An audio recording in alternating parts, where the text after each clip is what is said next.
Life is a journey, filled with challenges, opportunities, and unexpected moments. But with the right strategies, we can find meaning, purpose, and fulfillment along the way. This podcast is to help navigate you to apply biblical principles into your everyday life's challenges. Welcome to the Strategies of Life podcast.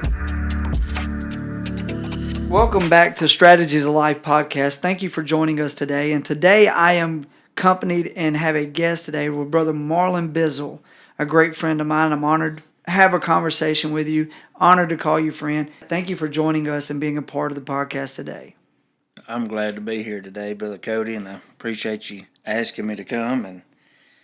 And I'm Marlon Bizzell. I've started church here when I was just a child, and I've been going to church here, all of my childhood and most of my adult life. And Brother Cody, you asked me to give my testimony, but I feel like there's a direction that the Lord's led me in my testimony, and it's still a part of my testimony. It's part of my life, But and I could go through from teenage years to my young adult life.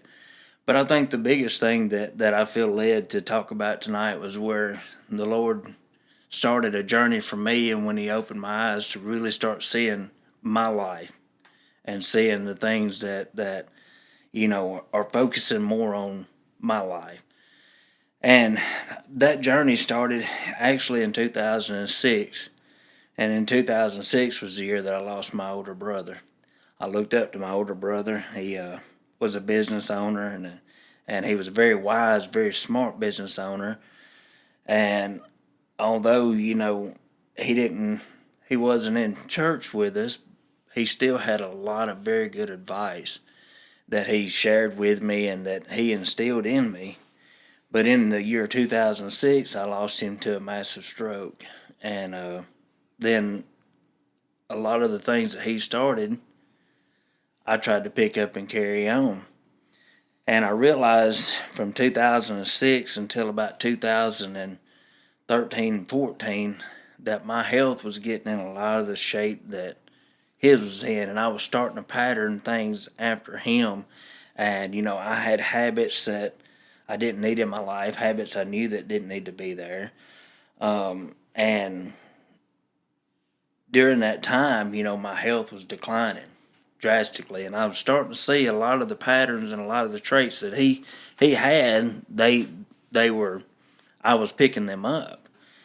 And so I'll never forget that I went and saw my doctor, and running a business is a hard lifestyle. It's hard on especially one man to run a business, and he did it, and I admired him for that. But a lot of the guys that worked with us didn't see the late nights that he had spent setting up and figuring jobs, and he ran a construction company, and construction's hard work as it is. Mm-hmm. And he did it, because that was where his heart was. It's where his passion was. And so when he passed and I took over the reins, I guess, so to speak, my habits and lifestyle I took on a lot of responsibility, and it changed a lot of the ways that I took care of myself. Well, I'll never forget that I went and I saw my doctor, and I was on a couple of migraine medications and several stomach medications, and it was just getting to where, it was getting harder and harder for me to function.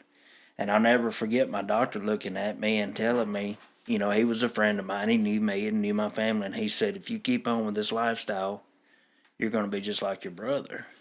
And because he was telling me that as a friend, not, a doctor-patient type deal. And that really opened my eyes and turned me, made me start focusing more on my eating habits and stuff like that. And I had just quit a terrible habit, a couple of years before. I was just a terrible smoker. I smoked like crazy. And that's, I guess I used that as a crutch, but I replaced that habit with eating habits. And man, if it was sweet, I'd eat it up, and I, used to never have those cravings for sweets, but, and then got to the point in life where I'd done put on a lot of extra weight, and then my eating habits were bad. That's why I was on this medicine, that medication. And so after that visit with my doctor, I called a friend of mine, a guy that had actually worked with us when my brother was still alive in a construction company, and he had played around in the gymnasium business. He owned gyms, just different various gyms, in these towns. And I called him and I asked him, I said, I need a gym in Middleton. And he says, he's a businessman. He looks at the numbers and the population and all. And he said, I don't know that I can put a gym in a small place like that, a small town like that. He said, I don't know if it would be business smart of me to try to invest into a small town. And I told him, I said, man, if you put a gym here, I said, I'll do everything I can to help you run it, to see after it. And I said, because I need that. If I don't make some changes in my lifestyle, then, I may not be here much longer. So, question for you. Was all of this in this part of your journey, was you already in church? I was coming to church, but I wasn't where I needed to be. But I knew that. But you had already taken steps in your life, right, to start a relationship with God, right, and growing and developing. And this was just one of those rungs on the ladder that you got to. Yes. That to promote your journey. So you'd been on this journey for some time, but it was in 2006 where it really grabbed a hold of you, and then you started to recognize it and changing some things in your life. So in that window, you've been coming, you've been faithful, but yet, even as a child of God, there are still things that you struggled with and you still needed to work on. Right. I did. I struggled, a lot with habits that, I wasn't going to tell my whole life story, but I was just, when I was a teenager, I left the church and for, a few years there, and by the prayers of my mother, I believe her prayers and God had protected me, and I'd come back to the church, but I had those habits that I had picked up when I had left the church, and so I was still battling those habits. And I'll never forget, during that process of battling those habits, I was coming to church, because I wanted my kids to be raised in church, and me and Wendy had gotten married, and we wanted to raise our kids in church. We didn't want them to not know God. Right. But I was just going through the motions as dad, and I wasn't really focusing on me and my walk. And I guess, so to speak, it wasn't being the best role model to my children. But anyway, I that's whenever I started noticing, that my health was getting where it was. Which I'd always been a chunky kid. I'd always, had the extra weight, and that's just been one of the things that I had lived through, and through high school and such as that. But it had really gotten bad after the loss of my brother. And so in that situation, or in that time of my life, I think God used that for me to focus more on my lifestyle, what I needed to do. And it had started in health, and the direction, like, I told you, I really kind of wanted to go tonight, or I feel impressed, is it had started with me focusing on my health, but I didn't realize exactly how much my health had an effect on my spiritual life too. Right. And when I started focusing on my health, and I'm one of those, if I get really interested in it, I study it hard. And, my friend, he said, okay, I'll make a go of the gym. So he opens up the gym here in town.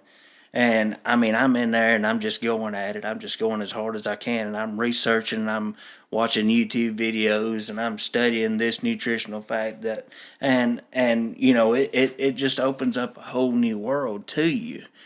And I'll never forget, we hear things in church, and we hear them. And sometimes, it just takes hearing it that one time or that one point in your life that it clicks. Right. And it clicked one time to me that our bodies are the temple of God. And I got to thinking, am I taking care of my body the way that God desires me to take care of my body? And so I started looking more into the things that I ate, more into nutrition facts on certain things. And I'm not going to get too deep into nutrition, but I had to erase a lot of things that I thought were good, healthy choices or a good direction to be, to go and diet nutrition. And I had to erase those things because, I call it commercial nutrition. Yeah. You see it and hear it on TV, and you think, oh, this is good for me because Cheerios is good for my heart. Not picking on Cheerios. I still like Cheerios. But it's also one of those comfort things. It's easier and it's more convenient. Right. And so it's more accessible. It's not as extreme. And Right. and it does. It mirrors the spiritual. Right. Because the deeper you want to get with God, it takes a more extreme mindset instead of just generic on the shelf name brand. Yes, sir. Easy to access, easy to get, because you're not getting into the deep nutritional value of the spirit or the flesh. Yes, sir. And Brother Wilbanks said it in service. It's kind of comical, but it's a lot of truth to it. We want the things of God. We want like McDonald's. We order it at one window and we pick it up at the next. And we're all kind of wired to do things. Work smarter, not harder. Yeah. But sometimes you got to work hard for the things that you desire. And the Bible tells us that God won't put more on us than we'll bear, but we will put more on us than we can bear. A lot more often. Absolutely. And those are some of the things that I started realizing in my life is, hey, I put myself here physically, and it's not only affected my physical body, but it's affected my spiritual body. And when I started to realize those things and I started changing habits and routines, and I remember Kaylee was 7 years old and I had quit my habit that I had, and it's no big secret. I think I said it earlier in the podcast. I was a terrible smoker. It was horrible, as much as I did, and then I traded that habit for food. And actually, I went to the doctor. I told my doctor, "Hey, I want to quit smoking," and he put me on a prescription. And I remember going into the pharmacy and filling that prescription, and I brought it home and I set it on top of my microwave at home. And I remember telling myself, I need to take that so I could quit. I need to take it. But there was a whole list of side effects that could come with it that, wasn't, they were up front with those side effects. But then I got to thinking about the side effects of it. And then it really got me to where I was just too scared to take it, to quit the habit. And I got to thinking, I was sitting and I was praying one day. And I was like, God, I don't know that I want to take this medicine. And it was like the Lord spoke to me and said, don't. And that medicine sat right there on my microwave. And I said, if I'm going to quit smoking, I'm going to quit for myself. If I'm going to change my health patterns and the way that I live, I have to do it myself anyway, because there's not always going to be a medication out there for me to do it. It's things that I've got to do on my own. And so when I started into the journey, it was all fun. It was all new. And that's when I realized it had to become a lifestyle change too. And so that's exactly what I did, is I made a lifestyle change there when I did that. And I learned the importance of whole foods and, the importance of not believing this just because it says it's good for this. It doesn't mean it's good for every aspect. And so when I started noticing, when I started dropping the weight, and then I started, putting on what little bit of muscle, I got to noticing, the desire to make myself healthier also made my desire for my spiritual life to grow. I wanted to grow spiritually, and because I wasn't just taking care of the physical. To take care of the physical, you got to address the spiritual side of things too. Because believe me, when you start making changes, positive changes in your life, there's not always going to be people there to pat you on the back. Right.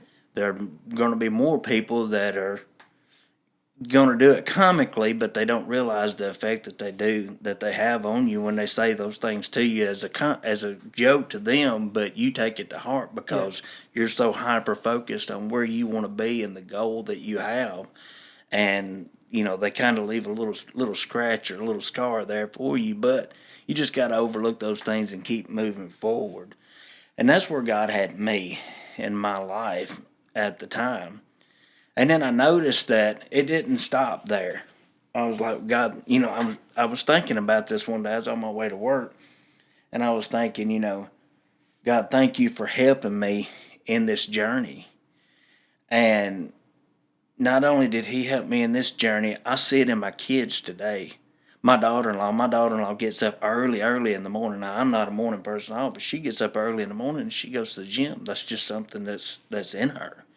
And she's dedicated to it, and I admire her for that. Um, Tyler, he been on here before. He give his testimony, but Tyler, he made some huge changes. He had a career change where he was behind a desk, and he wasn't happy with that lifestyle because it was affecting his health. And I think that the changes that I had may have had an impression on him to make changes, in his lifestyle to become healthier. And Caden's doing it now, and I think that as the father role, changing those making those changes not only affected me, but it affected my children as well, and it's carried on. I give my wife a lot of credit because she's supported me and pushed me, cooked for me, and just pushed me into that lifestyle. Not only that, she followed me. She was there with me through that, and I admire her for it. But in saying all this, this was all back from the span of 2006 to span of 2015. But then in 2019, we know something drastic happened in my life. It's when Tyler had his car accident, and that was a tough time. It's hard for me to get in the gym. My eating habits were bad because we were living off of hospital food, because we weren't going to leave our baby. That just wasn't going to happen.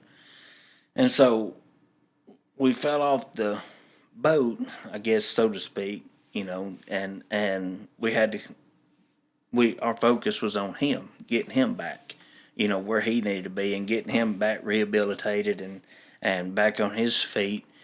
And so, then the years after, you have to make a determination and to get back where you want to be health wise, but not only that, spiritually wise. And that's another part of the journey that God, and that's the amazing part about it. And I can sit here now and look back and think, God, I didn't know this is what your plan was.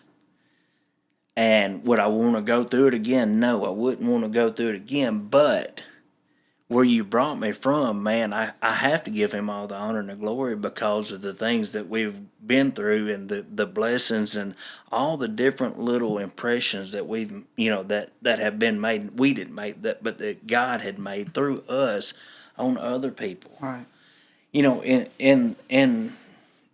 just the gym itself I have met so many people and talked to so many people, and I've had the opportunity to talk to some about family life and problems and let them know that God is there for them. And I'm tried to use that as a tool to reach people and to talk to people and hope that maybe things that I've done has left an impression, or things that I've said or being there for people, that needed somebody to talk to maybe, or has helped them. And I can't help but think, God, is this why you put me in this position, is to reach these people? A lot of these people I knew, but I didn't know. Some of these people I never even met before in my life, never seen them, but become great friends with them. Yeah. And they're still my friends to this day because we met in that environment. And, that in itself has just been an honor. It's been a blessing, and I thank God for using me in that area. and in that field. That's just, one of the greatest things that about that lifestyle is you meet all kinds of people. You meet all kinds of people with different goals and different things in life. But there again, like I said, God doesn't put more on us than we can bear, but we do. We put more on us than we can bear. A lot of times we put ourselves in positions, in our health and in our finances, every aspect, spiritually, when we're not praying and fasting, and reading the word, we put ourselves in our own bondage a lot of times. And, God is there. He's always been there. But yeah, even Brother Wilbanks has illuminated to it before and talked about how we put ourselves in our caves, in our own caves, and we kind of seclude ourselves away from other people and withdraw from other people, or we put ourselves in our own bondage because we take on too much extra work that we could have said no to, but we choose to take it on, or because of the pressure, it affects us, like you've talked about. It affects us not only in the physical, but it will affect our prayer life, our study, our relationship with God.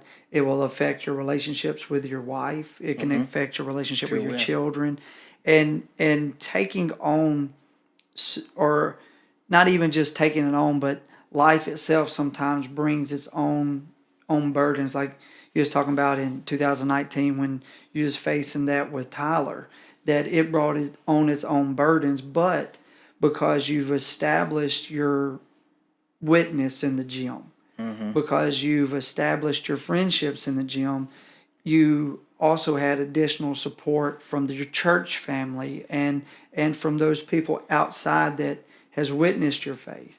Now, I've seen them affected by your testimony and of how God helped you and Sister Wendy go through that, but also watch them respond to the testimony of Tyler and how y'all's combined story has impacted their life.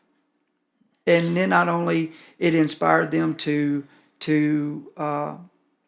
get healthier, but it's also inspired them to search out truth, and it's inspired them to seek out a relationship with God, and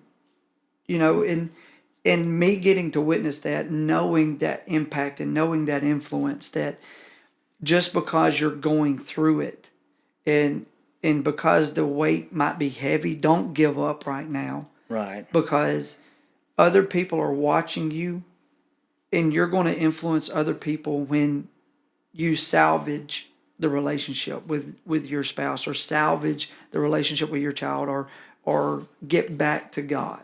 Right. Because people will watch you go through a trial and not necessarily do anything to help you, but just watch. Right. And that have an influence in their life. Well, and some people want to help, but they just don't know how to help. Yes. Or a lot of people, and it's funny you mention that, because there was in that time in 2019 when Tyler had his accident, and I'm telling you, it was one of the most humbling experiences when they had the benefit. People got to see what my church, or what our church, how loving and caring our church is. But those people also, that whole community of people that I didn't know or wasn't a part of my life before, they were there also. And so it was able to kind of merge two parts of my lifestyle, two parts of my life, merge them together, that maybe, had we not ever gone through that it never had happened. And as a matter of fact, I have a gentleman, and he's someone that I know, but when I see him, every time I see him, he reminds me of the example that, or the impression that our church had made on him and his family. And I think it's just phenomenal because, and they're of course they're not members here, but he has told me, he said, every time I see or I hear anything of y'all's church, he said, all I can do is remember how they were there for you guys whenever y'all were going through what you were going through. And not to say that other churches don't do it for their members. I'm Right. sure they do, and all. But even in special services or memorial services, the man, he commended how well everything was done, and so anyway, like I said, those two worlds, or those two parts of my life, were able to merge and come together, and it made an impression. And God allows us to go through things, and sometimes we may never see everything or the purpose behind it. And sometimes we go through things and we don't know if there's even a purpose behind it, but everything is done for purpose. And sometimes maybe God don't want us to see what the purpose is, but He allows us to go through things that have an impression, may have an impression on somebody, or may be to reach somebody. Yeah. It could be to reach someone in secret that may be battling something that they don't want to talk about, or may be going through a storm or a trial that they don't care to share. Not everybody is as open as I am, I guess. But I just I've learned that. I've also learned in what I've gone through in that season, and I'm only talking about this season of my life. I've gone through lots of things that I can sit here and talk to you all night about, but in this particular season, I think this is when, as an adult, I may have matured more. I hope I've matured more since then, but in this season that I'm in now, but I've matured more as to the way I look at life. I look at situations. I learned in my brother's death that you hear people say, "Well, man, I know how you feel." No, you really don't. Some people handle things better than others. Some people can cope with things better than others. Some people can hide their hurt, and those are all things that it's unique about people. But I learned in that time of my life that I don't ever tell anybody I know how you feel, because I really don't. I don't know how you feel, when you go through things. You may be going through something that just looks horrible to me, but it may be something that you prayed for. Maybe something that, I ain't talking about people, but something that you wanted God to move out of your life, and He may be moving that out of your life, and it may be an answered prayer for you. So, for me to say I know how you feel, I really don't. Yeah. And so, that's just one of the many, many things that I've learned going through this. It's made me look at things in a different light. And I think, man, I can go on about all the blessings and the things that I think that the reason I went through the things that I went through, from that span of time, and how things have changed. I mean, even in, 2020 when COVID hit, I have seen an abundance of people who have changed their lifestyle, have changed the way they look at food, have changed the way they look at things, that their health.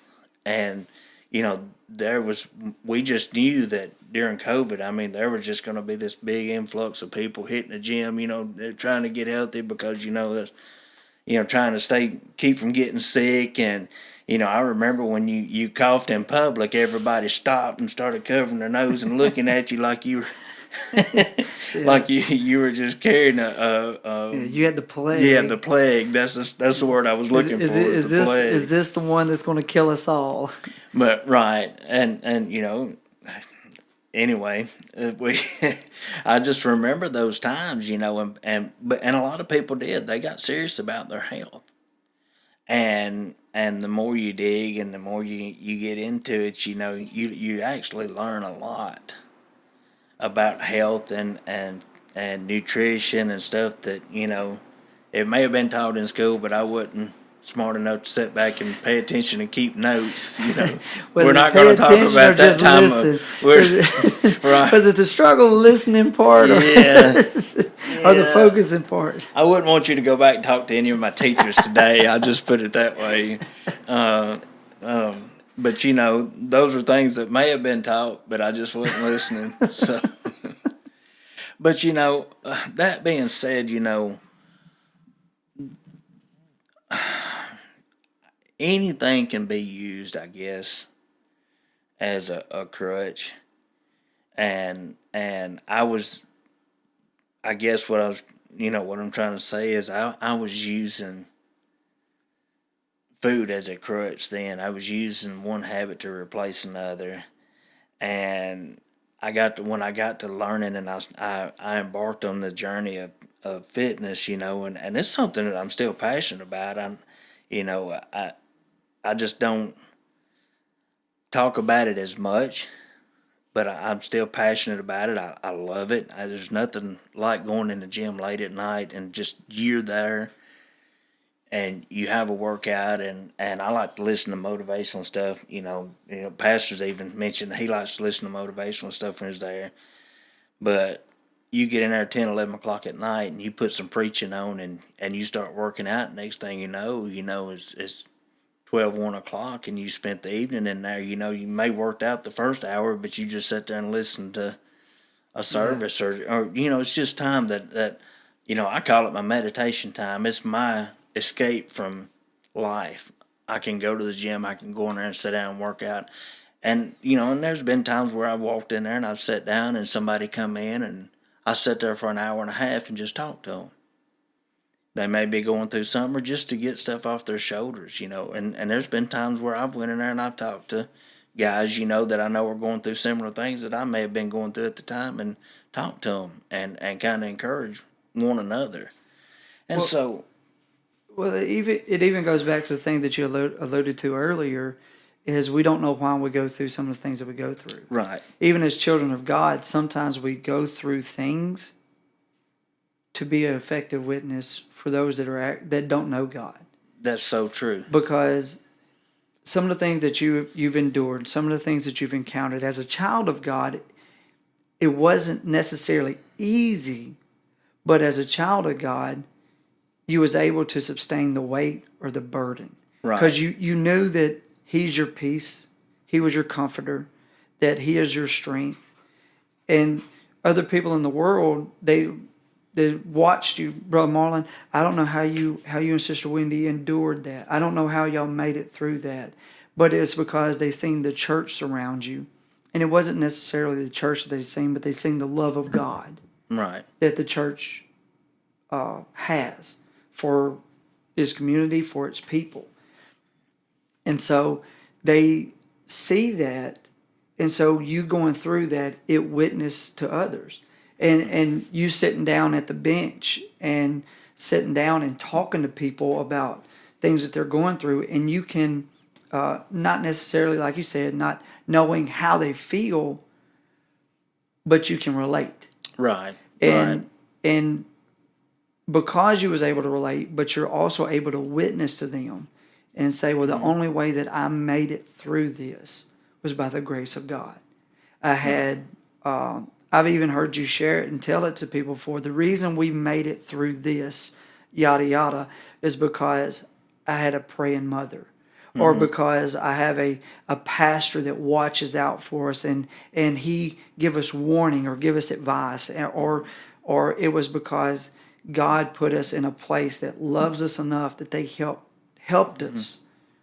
And being able to witness and share that with others, it makes you an effective witness, but it also shows them how they can get through it. Right.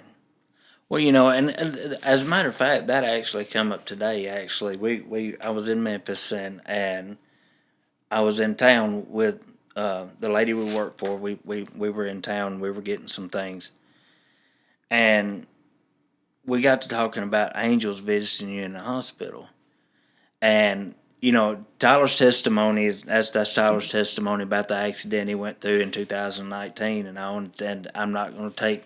I'm not going to take his testimony, that's his. But things that we've got out of that is that me and Wendy will never forget the night that we were in Tyler's room. And Tyler was just, he was just laying there, and me and Wendy were there, and we had a knock on the door. And in comes this man, and he comes in there, and he prays for Tyler. And I'll never forget the way he looked at Wendy. He looked at Wendy and he said, everything's going to be all right. And Wendy, she had never left Tyler's side the whole time he was there, except for one time, and that was when he was in surgery and we couldn't be with him. Right. And it was a confirmation, but, we'd never, the whole time that we had been in that hospital, we never saw that gentleman. Never seen him before it, never saw him after it. And he came in and he prayed, and I believe and he may be employed by the hospital today, but I believe that was an angel that God sent to me, or sent to Wendy and me, because I'm telling you, it never registered with us that we, in the area of the hospital we were in, didn't have visitors. Mm-mm. We were actually there. The time that we were there, we were actually there because we had a nurse that was kind enough to let us stay. But that wasn't a normal situation for them, and we just didn't have people walking in, that just random people. It didn't work that way in the area of the hospital, where he was at. And so, that's just one of the many testimonies of the trials or the times that God has you in a season or in a place where He gets to show Himself to you, and gets to show you, the things, show us that He's there. And it's just phenomenal when you stand there and you think and you dwell and you meditate on where you were, and you see how God had brought you through all those things, and you hear messages, and you start looking at things from a different point of view. And I think it's pretty amazing when you see people that kind of get that revelation. Yeah. And that getting back to the topic that I was started on was, all of this was it was revelation to me. It was revelation that I wasn't taking care of myself like I should. And until I can learn to take care of myself and take care of my spiritual life, then those two things, like I said, they go hand in hand. And when you start to work on one, it automatic, you work on the other. And we have to make that choice. I look at food totally different. To be honest with you, food is supposed to nourish our body, but I also look at it as a drug too, because I can put the wrong things in my body that are not good for me, and it's. I guess I'm looking a little deeper into it than most do, where I try not to make that everything in life is controlled by food. If you look at it. It's controlled by a food source. Animals, you have predators, you have prey, but everybody eats. Yeah. And, it's just that, it's how you use that. And I've learned to look at those things as how I use food, and how I choose to nourish my body with it, or how I choose. It's like in the gym world, you can go in there, and it tickles me when I hear people come in the gym and say, I want to work out, but I don't want to look like, Arnold Schwarzenegger or Jay Cutler or some of these big bodybuilders, and I get tickled because, I know where they're coming from. I was there. Yeah. But for you to do that, these guys are on a strict diet. They're I call it a diet. We call it meal plans. We don't call them diets in the gym. We call them meal plans. But these guys are eating like 7-8 times a day, and I'm getting tickled because, I know this person. You're not in danger of right. You're not in danger. Let's just take take those baby steps, and I'm telling you, it sent me in a spiral. I was like, man, this is a lot of information to take in, and I'm. When I first started, I'm one of them that if I'm passionate about it, I jump in it hand and foot. And I did, and I was spending like 4 and 5 hours in a gym, and finally, one of the guys that work out in a gym, he told me, he said, man, you're overdoing it. You're breaking your body down. And he talked to him, and he said, if your goal is to, get healthy, you don't have to do the extreme that you're doing. But to me, I thought the longer I was in there, the better off I was. But I didn't realize, I was when it's doing when a your lot of body's done. It's right. I time was to doing a stop. lot of damage that was Yeah. unnecessary, and I was spending a lot of time in the gym away from my kids and away from home. That was unnecessary. Matter of fact, one of my kids said it. Well, you're in the gym all the time, and I was like, wow. I am in the gym all the time. I need to, figure this out. And so, I kind of went into it a little deeper, and I said, so how can I do this, or how do I need to be doing it? And started digging a little deeper, and tried to approach it in a different way. And after I did that and approached it in a different way, then, I noticed some big changes. It seems like it's a balance of healthy decisions. Right. And it's creating a balance of healthy habits. I guess a better way to put it. You want a healthy lifestyle, but you want a healthy spiritual life. Being healthy is more than just, what you're eating. Right. And, But it's a mindset. It's a mind state too. And, everybody wants to put a picture on healthy, the 6-pack abs and, the perfect body. And that's not necessarily what I'm getting at about, healthy, making healthy choices or doing healthy things. Health is,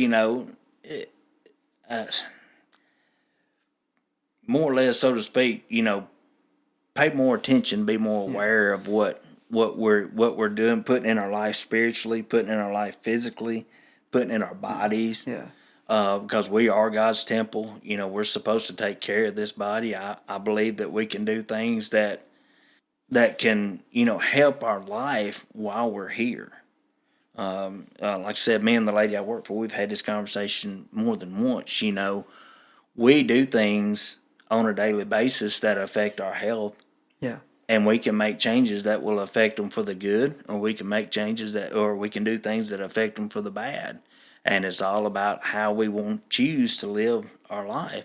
And, actually, when I started the journey and I changed my eating habits and changed my lifestyle, I have been taking a migraine pill, and I'm giving God the glory, because I looked at it as God give me a miracle, because had I not changed that, how many pills would I be taking for migraines? How many? And I'm telling you, I was getting migraines. It wouldn't be abnormal for me to have a migraine a week. And people who have migraines, they can attest to it. A migraine is not a fun situation. It's not your normal headache. And so that alone was worth me changing my lifestyle. Yeah, I can remember you going to the altar at times and just asking for prayer for your migraines. I would come to church because me and Wendy, so badly, we wanted to make sure that our kids understood the importance of going to church. And I remember I would come to church, and we would have great praise and worship, but I'd go to the bathroom, and I would literally be sick because my head would pound and hurt so bad. Be at work at times, and my boss and them, they laugh and joke about it, but they say they can see it all over me when my head's hurting. And I guess that was true, because I'd had so many migraines that the wrinkles in my nose are there. They're permanent because of squinting my head. From the migraines. Yeah. And that, like I said, those things alone. God gave me a lot of revelation about that lifestyle, food, and about spiritual life, things in spirit that you experience. And when you start changing in one pattern, it changes, spiritual patterns and physical patterns, and and it changes. It truly is a lifestyle change. And I don't knock anybody for trying to better themselves. Anybody that anybody that tries to change in any aspect of their life, that change. I've never seen anybody want to make a change for the worse. They always want to make a change for the good. Yeah. Now, what they're doing may not be the best, route to get there, but that's not for me to determine. But, we all try to do things that are positive for our health or positive for our life, I guess. And so those things, that's kind of where I was going with this is, the journey that God had taken me through had saw me through. That journey is what kind of left the biggest impression on my life. I feel like, that me going through those things, that's where I've actually been able to help people and be an example to people in that aspect. I like something you said a while ago, and it just really opened my eyes to thinking or seeing it differently. Is how we visualize healthy. Right. And we visualize healthy as the guy at the gym that's got the physique, the figure, the posture, the abs, the chiseled chest, and so we visualize that as healthy, and we don't look at a normal heart or blood pressure as healthy. We don't look at a Right. level cholesterol as healthy. Your bad cholesterol at a good number, your Yes, good sir. cholesterol at a good number. We see it as a physical manifestation of healthy instead of what health is actually about. Right. Right. And even the spiritual, and it like I said, it just opened my eyes to look at it differently. That even spiritually, physically, it goes beyond what you wear. Right. It's your heart, it's your mind, it's your actions, it's how you talk, it's how you speak, and that shows a person that prays. Right. It shows a person that goes to that prayer closet and spiritually exercises, because you will see it manifest itself. Right. The person that's healthy, they may not have the six pack, they may not have the big arms, they may not have the chiseled chest, but they have a good heart. They have a healthy mind, and that's maintaining that healthiness, and it manifests it, and you begin to see it manifest when they go on a hike and you can't keep up with them, and they're 60 or 70 years old, and they're flying past the 20 years old because they have built a healthy lifestyle. Right. And another thing too that stuck out to me one time, we were talking about intermittent fasting in the gym. And you would be amazed at how many guys who want to step on stage, that want to do like bodybuilding shows, and then there's not just those guys, but it's guys that just want to be healthy who actually fast for those reasons. Yeah. I know guys who go on 2 and 3 day fast just to keep their flesh under submission, and it's a spiritual thing that they're doing. Yeah. They may not realize it; they're doing it for their health, but it's actually a spiritual thing that they're Right. doing. They're making they're Killing making their their flesh submit Yeah. to what they will, their purpose or their goal. And we do that as a spiritual thing. We need something from God or want something from God, but they're doing it for their bodies. Yeah.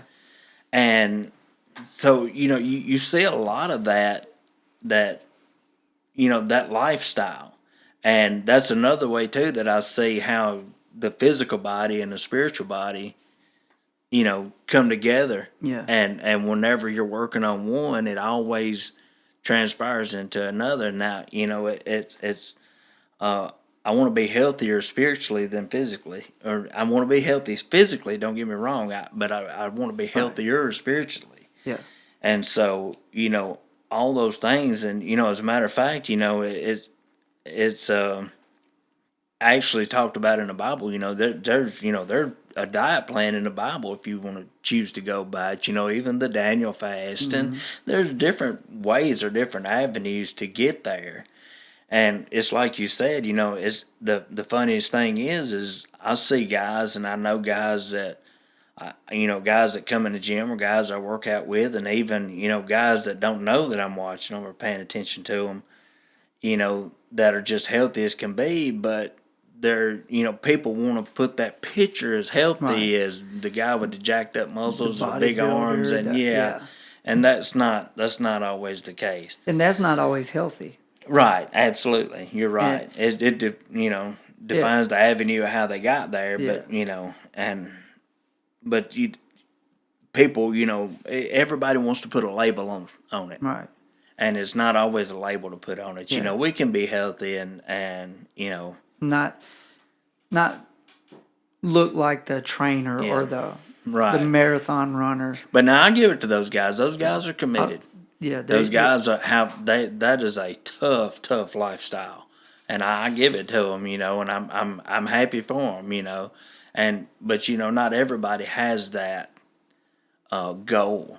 And I'll never forget when I first started, and one of the guys come in there, and he was very fit guy. He wasn't one of these big, he wasn't just this jacked up bodybuilder, but he was very fit. You could tell he wasn't.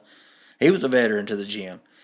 And he told me, he said, I always remember, he said, what you doing here is better than sitting at home on the couch. And I'm like, wow, he said, there are going to be times that you don't feel like coming in here. And he said, but once you get here and you get started, he said, anything's better than sitting at home on the couch. He said, you'll feel better and you'll be glad you came. Well, how does that translate to a prayer life? Exactly. And you took the words right out of my mouth. There are times where you don't feel like praying, but once you get into that prayer, you really connected. Reading, praying, anything's healthier than just sitting on the couch. Absolutely. I got and I think the time that I did this, for some reason I went into an in-depth study in the book of John one time. And that's all I could think about, and that, that's a great thing in my life, and because I was learning about all these different people, in the book of John, and it was intriguing me because I've never been a studier going, when I say I go in depth, that means, I just try to take in a lot of information about this one specific thing, but I started looking at maps and stuff of, of where Jesus had traveled and all that, and it was intriguing to me how far he traveled on foot and, from one city to the next, and he was doing this, 2 or 3 times a week. And I was like, wow, and it just kind of, got me, but there again, that was something that just really stood out to me spiritually. But not only that, I could meditate on it, and I was thinking about it, and I would be in the gym working out, and we call them sets, doing a set of 10 or a set of 12, and I'd be over there just repping it out, thinking about what I'd studying and what and I couldn't tell you how many reps I did, couldn't tell you how many sets I did in the gym that night because I was focused on something other than what I was doing. Yeah. And, it's, to me, that's just a great time. Yeah.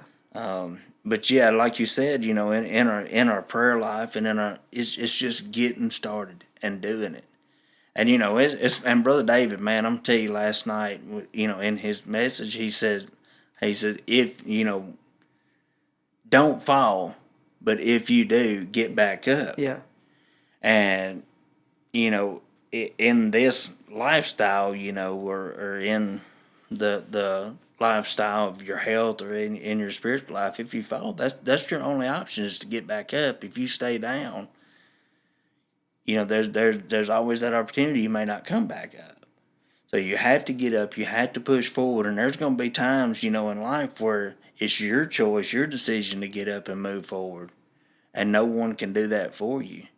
And it's like Pastor Wilbanks said, his father told him, take care of your health, son, because nobody else is going to do it for you. Well, no one can do it for you. You have to do it yourself. Have to. And it's our spiritual life. Nobody can go and pray for me. Nobody can pray, in my place. They can pray for me, but not in my place. Yeah. I have to do that. Right. I have to build my relationship with the Lord. I have to walk in the path that he has laid out for me, and my, he I'm sure he has things for me that he doesn't for this individual, and we all have our own walk, and that's what's unique about it is, and nobody can walk your journey. That's a fact. It's what God has laid out for you, because what does the Bible tell us? Steps of a good man are ordered by God. Right. And he's laid out my steps, and my journey is not yours. Right. And because I may not have could have carried some of the burdens that you've had, but because you did, I have strength to know that if you made it, I can. Right. And I'm going to tell you, there's nothing more encouraging than to see somebody that gets a fresh revelation. Yeah. It may be something that you've read, or you've had that revelation, before. Yeah. But when they get it, it's always You can it's always tell them. amazing. Yeah, you can always tell them the revelation, but until they see it, Right. they don't have the same spark that you Right. do. And Right. I agree. Teaching the youth class, you can teach and teach and teach, and then one day they walk in. It's like, I was reading and I come across this, and like, you know what? I was like, yeah, I wish I'd have taught that maybe 5 times in the past month. Right. Glad you found it, but Right. you could be like that. But it really is. It is something to watch somebody dig something out for themselves Right. and find it. Right. Even if you have taught them 5 times. Well, and that happened to me, here recently, out of all the lifestyle changes that me and Wendy had made, I really think that had a lot to do with helping our kids, because Tyler didn't have to come to me for a meal plan because he already had it. He lived in it. It was a point in time in our life where they said, is chicken and rice all we ever going to eat? And so they got to where we were having to cook supper twice every night because we'd have to cook things that the kids wanted to eat versus what we were eating. And but when Tyler embarked on that journey, several months ago, and he's done a great job. I'm proud of him, but he didn't have to come to Dad and ask Dad, or he didn't have to go and research. It was there. He already knew what he had to do. And man, I'm gonna tell you, he took it and he ran with it. Caden is doing the same. I mean, I'm proud of Caden. He about every night, he comes in from work, if he works, the later shift, and he says, I'm going to the gym. And that's what he's doing. And I'm not here to preach about the gym, not Right. but those are just changes or things that I'm thankful that I went through those things, because I think it's going to help them in life, to prolong, their lives, or help them live a better, happier life. Yeah, Not have to deal with some struggles and some issues, health issues. Right, because if you think about it, it's like the things that I did before, or the lifestyle that I lived before, the unhealthy lifestyle that I lived before, I took time out of my life because of that. The days I laid in bed with migraines because, of the choices I made throughout that day. And I'm going to say a lot of the things that I was doing was triggering migraines, ulcers in my stomach. I mean, I was on 2 different stomach medications, Those are things that I don't have now, and I think that was things that I had because of the lifestyle that I was living. And after changing that, those are things that had changed in my life. And I'm like, man, it was worth it. I should have done this years ago. But, we don't see it that way. Yeah. But another thing is it was a huge learning process. I thought that the things that I was doing, were healthy, that I learned later on in my journey that wasn't really the best way, the best route to take to get to where I needed to be. But in doing all that and all the things that I learned, and I'm deeply grateful for. And I thank God for showing me that thing, man. The number one thing that I learned too about nutrition too is not to commercial shop. Just because they say it's healthy for you, look at what you're eating, look at what you're taking in and ingesting into your bodies, because lots of things are addictive. I'm not bashing any kind of food or any kind of drink, but I know some foods, people crave them, and I don't think food is there for you to crave. In that aspect, I think it's something that's been added to that has caused a craving. And, because I was that way, I don't care to share my weakness, I guess, so to speak, but I was that way about Diet Dr. Peppers, man. I loved them things. And I'll still drink one every now and then, to this day, but I went from drinking 5 or 6 of them things a day. And I got to realizing when I come off of them things, I was like, man, And the headaches that I got, from the withdrawals that I got from it, and I got to thinking, how could I let something so simple have that much of control over me, or have that effect on me?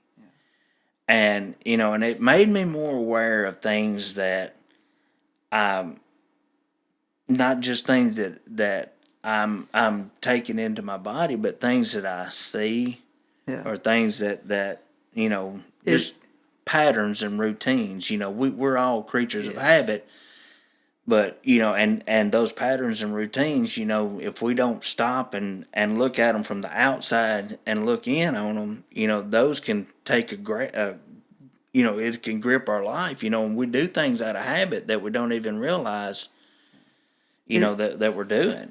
It never ceases to amaze me to see that how the physical can manipulate and control your life and the spiritual, because the body wants what it wants. It wants the sugar, it wants the caffeine, and you trying to fast, or you trying to discipline yourself to be healthier. You're trying to discipline yourself to make a commitment. Say, "Hey God, I'm fasting this week, this much, these many days, or this long," and then knowing that you've made that commitment, but the body's like, "Oh, Yes, sir. that's what you think," Right. and then the body raises itself up. But that's one of those things, like you said. It's when you have to choose to make that healthy habit. Right. And that choice, you have to make that choice, and you have to force your will to be submissive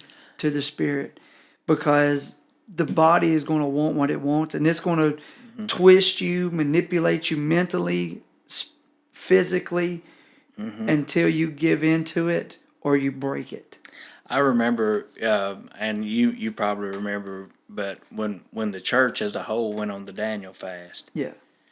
And and I remember, I won't ever forget, I was telling my wife, we were like 2 or 3 days from the end of the fast, the church-wide fast. And there were several, and I give it to them, that picked it up and they kept it going with it. But I'm going to tell you, I was counting down the days to that last day of that fast, because I was just begging for carbs. I remember we had one member's wife went to him and said, "They're eating tonight. It's over. Yeah, that's right. It's either they eat or we get a divorce." But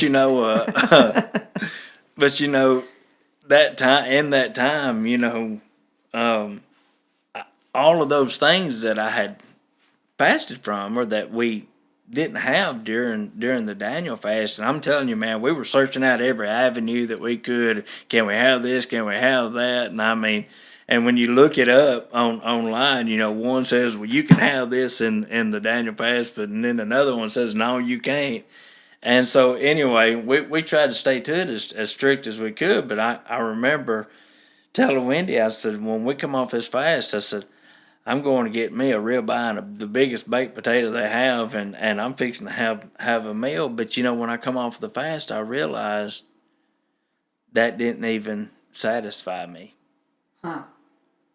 And I thought to myself, that wasn't as important to me as I thought it was. And God revealed to me that, some of those things aren't as important to you as you think they are. You just made it. Your mind is telling you exactly. You have painted a picture in your mind of what you think is good for the body, and you don't realize, that just because you think you want it doesn't necessarily mean the body wants it. And that's another thing too about health and nutrition. It tickles me.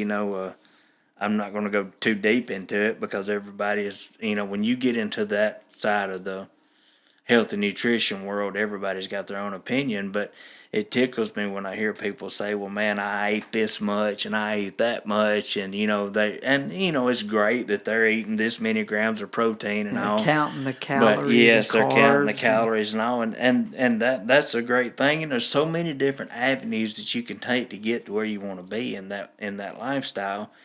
But, I hear people say things, but they haven't learned yet exactly how that affects the body, or how the body absorbs it. It's like proteins, there are things that helps your body absorb proteins, more than others. And just because you're eating 50 grams of protein does not mean that your body absorbed 50 grams of protein before Yeah. you process it. Right. And so, and I get tickled, when I hear people, talk about it, and they have the right thought or they have the right concept, but they don't understand the full concept. Right. And not even me. Trust me, I'm the last one. I'll be the first to tell you that I'm the last one to listen to when it comes to health and nutrition because I'm still learning, and I know guys that are way more advanced that know a lot more about health and nutrition, and I listen to those guys when they talk because they've been in this world, they live this lifestyle, and they know, how to get there and get there safely and do it the right way. And so, I see so many, and it's like going back to the healthy side of things, I see people come in and they come in looking for healthy in a different avenue. Some that just come off of a surgery that need to rehabilitate a leg or a hamstring or even hip surgeries and stuff like that, and they're looking to get healthy, get their mobility back. And there are just different avenues of healthy, as in our spiritual life, as far as reading our Bible and disciplining and training ourselves to read more and to study more and to search out the Word of God and the things that He has for us. And And the deeper things of God. Yeah. and like I said, getting back to the root of our conversation, I feel like that's why God had set me in that season, and I still to this day believe that season is still carried on in my life to this day because I'm actually embarking back into that journey of my season now and getting back to where I was because from 2019 on, I've kind of slowly but gradually pulled away from that, and I'm making plans in my mind, and I've actually been in prayer with the Lord. Lord, help me get back to where I was there physically and spiritually, but most of all in my spiritual life, because I believe when you line things up in your spiritual life, your physical life will line up with it. Right. When you have that revelation that these two parts of life as a whole align with one another. Right. And so, I really, pastors, touched on it in services and stuff like that. And discipline is one of the hardest words to hold true to because discipline is tough. Because a lot of times discipline and correction don't come from somebody else. It has to come from yourself. And discipline is that's a strong word.